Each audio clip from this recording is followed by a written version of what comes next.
어쩜 이렇게 시간이 안 가는지 정말 버스 안에서 고잉 이불 속에서 고잉은 언제나 너에게 고잉. Assalamualaikum warahmatullahi wabarakatuh. Perkenalkan, nama saya Adi Nabila PH dengan NIM 2313 2010 21. Prodi S1 Kesehatan Masyarakat, Universitas Pahlawan Tuanku Tambusai. Di sini saya akan menjelaskan cara kerja alat radiodiagnostik. Radiodiagnostik merupakan tindakan medis yang memanfaatkan radiasi pengion sinar X untuk melakukan diagnosis tanpa pembedahan.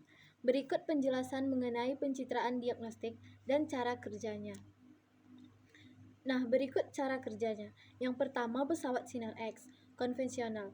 Pesawat sinar X konvensional adalah salah satu jenis pesawat sinar X konvensional yang digunakan untuk radiografi. Proses terjadinya sinar X di dalam tabung reagen ada katoda dan anoda. Bila filamen dipanaskan lebih dari 20.000 derajat Celcius sampai menyala dan menghantarkan listrik dari transformator karena panas yang ditimbulkan, memberikan tegangan, maka elektron-elektron dipercepat gerakannya melalui anoda atau subjek. Elektron-elektron mendadak dihentikan pada anoda sehingga membentuk panas 99% dan sinar X akan keluar dan diarahkan melalui jendela yang disebut diafragma. Panas yang ditimbulkan ditiadakan oleh radiator pendingin. Yang kedua, fluoroskopi.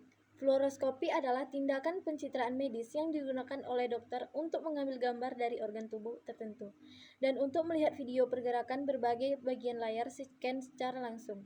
Cara kerjanya adalah penciptaan yang biasanya membutuhkan waktu 45 menit sampai sejam. Tindakan dilanjutkan dengan memberikan obat bius atau obat penenang. Hasil dari fluoroskopi akan diproses dengan peralatan khusus yang membantu memperjelas dan menyusun cerah sebelum gambar tersebut dipindahkan ke layar ponsel. Yang ketiga, mamografi. Mamografi adalah prosedur pemeriksaan dengan menggunakan sinar X atau retrogen dosis rendah untuk mengambil gambar jaringan terkait. Tes pemeriksaan ini dilakukan untuk mendeteksi adanya pertumbuhan atau perubahan abnormal pada jaringan payudara, termasuk untuk mengetahui keberadaan kanker. Cara kerja mamografi adalah payudara pasien akan ditempatkan ke dalam alat retrogen dengan kompresor yang akan menekan payudara untuk mendatarkan jaringan di dalamnya. Tes ini dapat dilakukan dalam posisi duduk atau berdiri. Dalam proses ini, dokter akan meminta pasien untuk menahan nafas saat payudara di-card. Jika hasil pemilihan tidak jelas atau ditemukan kelainan oleh dokter, mungkin akan mengolah tes tersebut. Yang keempat, CT scan adalah prosedur pencitraan medis dengan sinar X dan menggunakan komputer untuk menghasilkan gambar yang lebih detail dalam bentuk irisan-irisan. Pemeriksaan ini dilakukan dari berbagai sudut sehingga gambar bisa terlihat bagian paling tinggi tanpa perlu operasi. CT scan berupa mesin dengan lubang seperti lowongan dan tempat berbaring di dalamnya.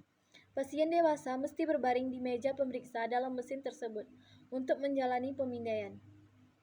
CT scan bekerja dengan cara penyinaran sinar X dari berbagai sudut, lalu membentuk gambar 3 dimensi.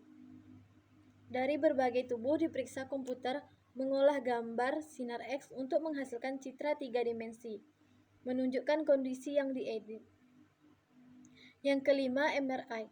MRI merupakan suatu teknik yang digunakan untuk menghasilkan gambar organ dalam pada organisme hidup dan juga untuk menemukan jumlah kandungan dalam struktur geologis. Secara kerja MRI pertama, putaran nukleus atom molekul otot dilestarikan menggunakan medan magnet yang berkekuatan tinggi. Kemudian denyutan frekuensi dikenakan pada tingkat menegakkan pada garis medan magnet agar sebagian play hidrogen bertukar arah. Selepas itu frekuensi radio akan dimatikan, menyebabkan play berganti pada konfigurasi awal. Ketika ini terjadi, tenaga frekuensi radio disebabkan dan dapat ditemukan oleh G-glue yang mengenai persediaan sinyal. Sinyal dicatat dan data yang dihasilkan diproses oleh komputer untuk menghasilkan gambar otot. Yang terakhir, terapi ultrason adalah metode pengobatan yang menggunakan teknologi ultrason atau gelombang suara yang untuk merangsang kerusakan walaupun telah lama digunakan di bidang kedokteran untuk berbagai tujuan teknologi.